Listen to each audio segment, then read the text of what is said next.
صلی علی رسولہ کریم اما بعد اعوذ باللہ من الشیطان الرجیم بسم اللہ الرحمن الرحیم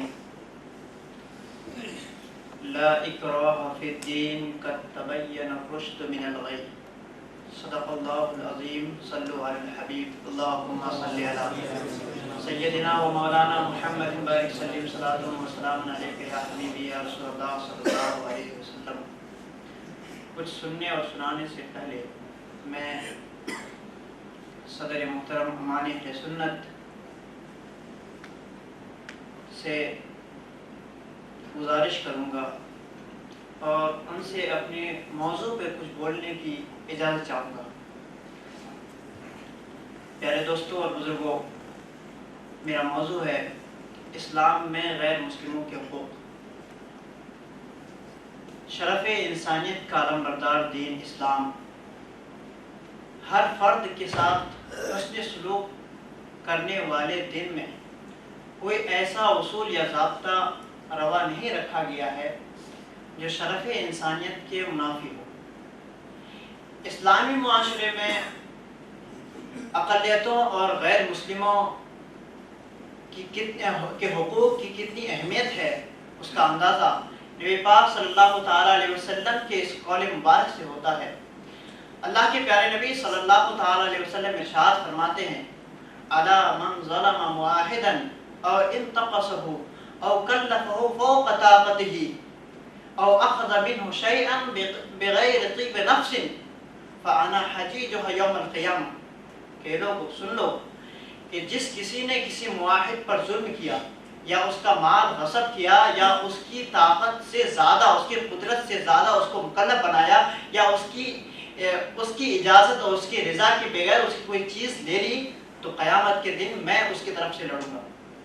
یہ صرف ایک تنبیہ نہیں ہے بلکہ ایک قانون ہے جو نبی پاک صلی اللہ تعالیٰ علیہ وسلم کے دور میں جاری تھا، جو صحابہ کرام کے دور میں، خلافت راشدہ کے دور میں بھی جاری تھا۔ چنانچہ ایک روایت ہے، امام بیہقی سنن کبریٰ میں روایت کرتے ہیں، وہ بیان کرتے ہیں ان رجلا من المسلمین قتل رجلا من اہل الكتاب فرفع الى النبی صلی اللہ علیہ وسلم فقال انا احق من وفی بذمته ثم امر به فقتل۔ یعنی ایک مسلمان نے ایک یہودی کو قتل کر دیا، معاملہ نبی پاک صلی اللہ تعالیٰ علیہ وسلم تک پہنچا، نبی پاک صلی اللہ تعالیٰ علیہ وسلم نے ارشاد فرمایا کہ میں اس کا حق دلانے کا سب سے زیادہ ذمہ دار میں ہوں، اور آپ نے اس مسلمان کو قتل کیے جانے کا حکم صادر فرمایا، وہ مسلمان قتل کر بھی دیا گیا۔ اس طرح سے نبی پاک صلی اللہ تعالیٰ علیہ وسلم مسلمانوں کو متنبہ کرتے رہے، بتاتے رہے غیر مسلموں کے بارے میں، معاہدین کے بارے میں، کہ ان کی حقوق کی پاسداری کی جائے۔ امام بخاری اپنی صحیح میں ارشاد فرماتے ہیں، نقل کرتے ہیں من قتل معاہدا لم یرح رائحۃ الجنہ وان ریحها توجد من مسیرۃ 40 سنہ۔ مطلب یہ ہے کہ جس کسی نے کسی معاہد کو قتل کیا تو وہ جنت کی خوشبو نہیں پائے گا، حالانکہ جنت کی خوشبو 40 برس کی مسافت کی دوری تک پائی جاتی ہے۔ اس کا مطلب یہ ہے کہ وہ شخص جنت سے بہت دور رکھا جائے گا، جنت سے بہت دور رکھا جائے گا۔ یہ نبی پاک صلی اللہ تعالیٰ علیہ وسلم کے یہ ارشادات اور تنبیہات اس لیے ہے تاکہ مسلمان اس قانون پر عمل کریں، تاکہ غیر مسلموں اور اقلیتوں کے حقوق کی تحفظ ہو جائے جو اسلام نے غیر مسلموں کے حقوق کے تحفظ کے لیے عطا کیے ہیں۔ اللہ کے پیارے نبی صلی اللہ تعالیٰ علیہ وسلم کے پاس نجران کا ایک 14 رکنی وفد آتا ہے۔ نبی پاک صلی اللہ تعالیٰ علیہ وسلم انہیں مسجد نبوی میں ٹھہراتے ہیں اور ان میں شامل مسیحیوں کو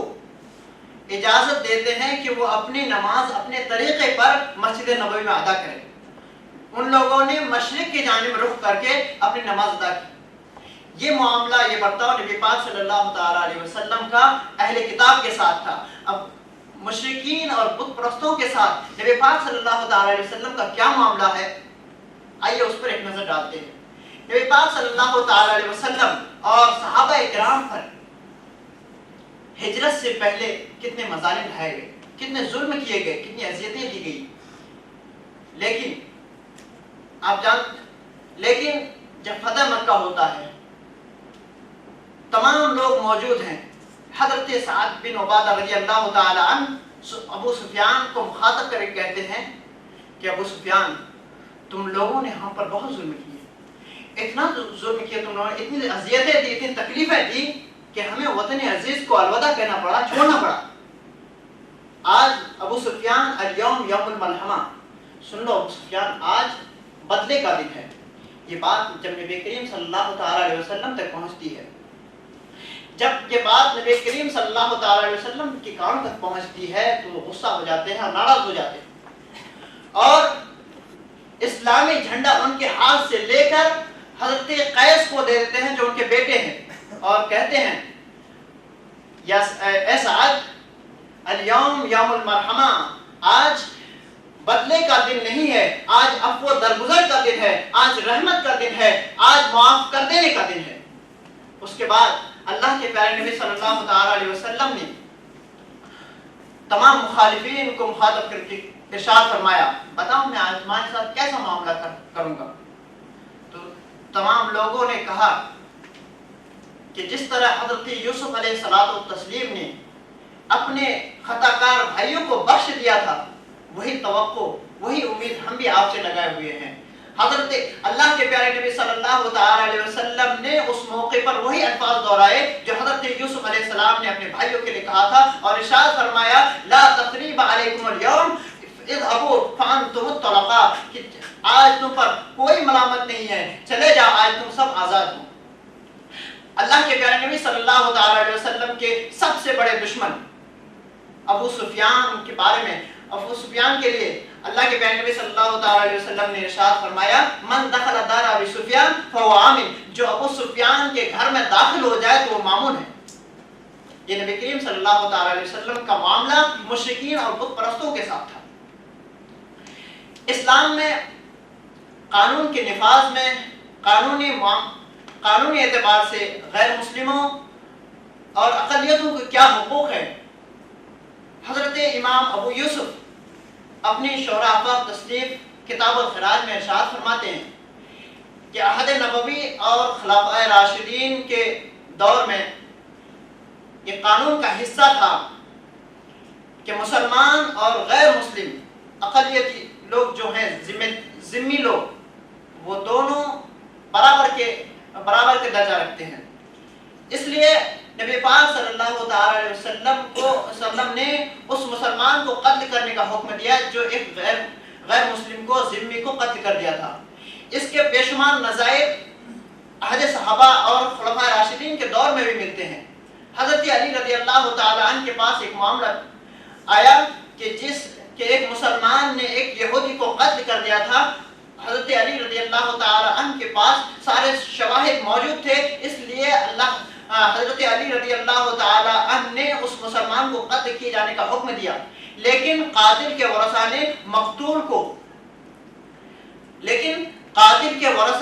مقتول کے بھائی کو اس بات پر راضی کر لیا کہ وہ دیت لے لے اور اس کے بھائی کو معاف کر دے. لیکن جب یہ بات حضرت اور اس کے مقتول کے بھائی نے اس پر رضامندی ظاہر کر دی، جب یہ بات حضرت علی رضی اللہ تعالی عنہ تک پہنچی تو آپ نے فرمایا لعلہم فزعوک او حددوک، شاید ان لوگوں نے تجھے ڈرا دھمکا کر یہ کہلوایا ہو. حضرت وہ کہنے لگے بات ایسی نہیں ہے، میں جانتا ہوں کہ میرا بھائی قتل کیا گیا ہے، میرے بھائی کو مار دیا ان لوگوں نے، لیکن اب وہ لوگ دیت دے رہے ہیں تو جو پسماندگان کے لیے کچھ کفایت کر جائے گی، اس لیے میں اپنی رضا سے بغیر کسی دباؤ کے میں نے قبول کیا ہے. اس طرح سے مسلمان اور غیر مسلم اور مسلمانوں کے درمیان کافی مساوات پایا جاتا ہے، مطلب قانون کی نظر میں اور مذہبی آزادی میں وغیرہ وغیرہ. میں انہی چند کلمات کے ساتھ اپنی بات ختم کرتا ہوں. السلام علیکم.